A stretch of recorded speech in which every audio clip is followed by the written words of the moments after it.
Well, hello and welcome to The Point. My name's David Flavel, and whether you're watching at home in internet land or at Hexham Priory School at 9 o'clock or 4 o'clock on a Sunday, we're delighted to have you with us. It's great to see you, and we're glad that you are here. If you do have access to the internet, you can see all our talks on www.thepoint.life. If you look at last week's, you'll see we had a couple of things to report on this week. First was, we talked about writing a letter to encourage somebody. So if you haven't written a letter this week to encourage somebody, then maybe you could do it next week and do that to encourage somebody who needs to feel a bit of encouragement, whoever that might be. And then the second question we had last week was, why was Paul so keen on the Christians in Philippi, the church in Philippi? We read his different letters, and he has the Galatians in Galatia and the Corinthians in Corinth, and he complains at them or he's cross with them, but the Philippians he really likes. I haven't actually been able to find anything in particular, but I do have one or two inferences to draw. In the Acts of the Apostles, we read that Paul goes in search of people who might hear his message down by the riverside where he meets some women. And from that we can infer that there wasn't a synagogue. And if there wasn't a synagogue, then there wouldn't be Pharisees. And wherever Paul went, it was the Pharisees in particular who would oppose his message. So I think that it's possible that the reason why he was so keen on the church in Philippi was because there weren't any Pharisees there and there was so little opposition to his message, which is why, partially, it was so successful. He does actually end up in jail in Philippi, but that's not because the Jews are angry. It's actually because he stops a slave girl who is possessed with a demon, stops her making money for her owner. So it's actually the Gentiles who are cross with him there. So maybe, as a Gentile city, Philippi was the kind of place where he had a lot of success and where he didn't get the opposition from the Pharisees. This week we have a story about a Pharisee. We hear where Luke tells us about what Jesus does when he meets a Pharisee and he meets a woman of ill repute in his house. We're looking at Luke chapter 7. If you want to, you can turn to that in your Bibles, either on your phone or on the tables here at The Point. When one of the Pharisees invited Jesus to have dinner with him, he went to the Pharisee's house and reclined at the table. They didn't sit at the table in those days, they used to lie down to recline. A woman in that town who lived a sinful life learned that Jesus was eating at the Pharisee's house. So she came there with an alabaster jar of perfume. As she stood behind him at his feet weeping, she began to wet his feet with her tears. Then she wiped them with her hair, kissed them, and poured perfume on them. When the Pharisee who had invited him saw this, he said to himself, if this man were a prophet, he would know who is touching him and what kind of woman she is, that she is a sinner. Jesus answered him, Simon, I have something to tell you. Tell me, teacher, he said. There's an irony here. Simon thinks this man cannot possibly be a prophet because he doesn't know what kind of woman he's mixing with. And yet, clearly Jesus is a prophet because he knows exactly what Simon is thinking. Two people owed money to a certain moneylender. One owed him 500 denarii. Now, a denarius is a Greek coin, and you can tell, as an aside here, whether a Bible translation is trying to be accurate to the Greek or trying to give the sense. In this case, it's giving being accurate to the Greek, following the word denarius, but the sense is that it's a silver coin. So if you read the Good News version of the Bible, or the Message translation of the Bible, they say one owed him 500 silver coins and the other 150. So there's always this sort of trade-off between being very accurate to the Greek, the right name for the coin, or just saying 500 silver coins. Anyway, neither of them had the money to pay him back, so he forgave the debts of both. Now, which of them will love him more? Simon replied, I suppose the one who had the bigger debt forgiven. You have judged correctly, Jesus said. Now, Simon's a Pharisee. He's used to answering all kinds of questions, and very difficult questions too about theology. So he's having a bit of a think here just to make sure that he's answering correctly in case it turns out to be a trick question or it's designed to catch him out. But it turns out that actually he has been caught out. Then Jesus, Then he turned towards the woman and said to Simon, "Do you see this woman?" Chances are Simon's seen nothing else since she's come in, because she's so out of place in his house. So, yes, he has seen this woman.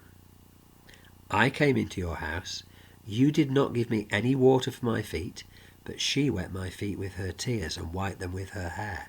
You did not give me a kiss, but this woman from the time I entered has not stopped kissing my feet. You did not put oil on my head, but she has poured perfume on my feet." What this woman has done is, frankly, a little bit embarrassing, but it shows her great love, whereas Simon has not been the perfect host. Now, people disagree as to whether he was being very rude or not, but I would guess that if the chief priest had come to visit Simon's house, Simon would have put the boat out far more. Instead, Simon is just being a bit cautious. He doesn't want to be over enthusiastic as a host, because then the other guests might think that he'd decided to follow this Jesus. He's probably reserving judgment and waiting to see whether this Jesus really is a prophet. He's about to find out. I think Simon is feeling very got at by now. Not only does Jesus seem to know what he's thinking, but also he's pointed out his lack of hospitality as a host, which was a very difficult thing in those days. And now he's about to show that this woman has been forgiven more than Simon has.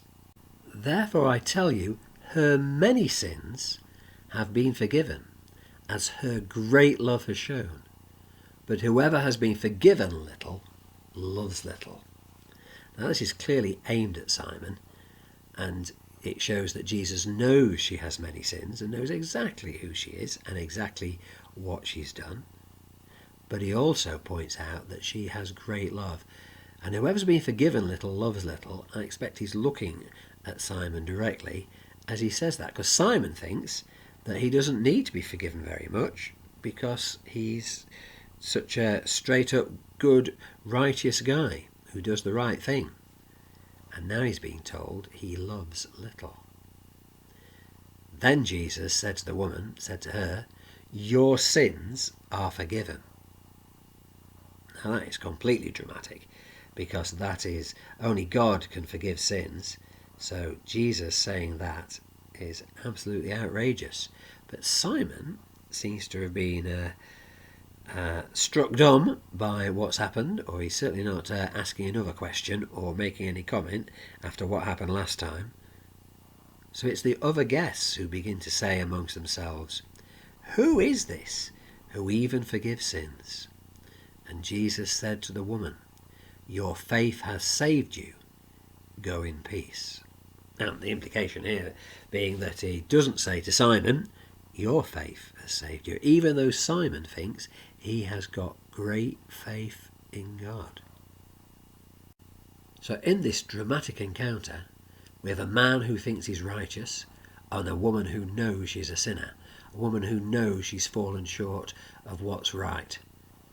And yet Jesus turns that around and transforms everything and says that she is the one who is forgiven the most because she is the one who loved the most, whereas Simon was forgiven very little because he loved very little. Which brings me to my questions. Question 1, what happened the next morning? Now this is not a biblical comprehension question. You won't find it in the next chapter of Luke because we don't know anything more about Simon or the woman. What I'd like you to do though, whether you're a Christian or not, is try and use your imagination for two characters, for Simon and for the woman. When Simon woke up the next morning, was he angry? Was he convinced? Was he convicted? Was he unsure? Was he fed up? Did he understand? How do you think he felt?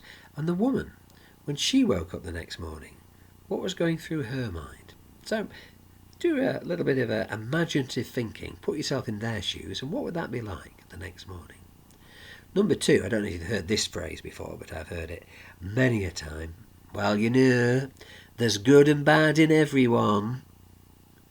But what does this encounter have to say about that well-known phrase? Is it true there's good and bad in everyone? And looking at the characters of Simon and the woman, what's that have to tell us about good and bad? And number 3 is a more personal question, whether you're a Christian or not. What would it take for you to love a lot? Now that's sort of a leading question, because if you read the text it talks about being forgiven a lot. But for you personally, what would it take for you to love a lot? To have that kind of dramatic, radical faith that the woman in the story did? What would it take for you to have that? So, if you're watching this on the internet, then put your video on pause and jot down your thoughts, I think.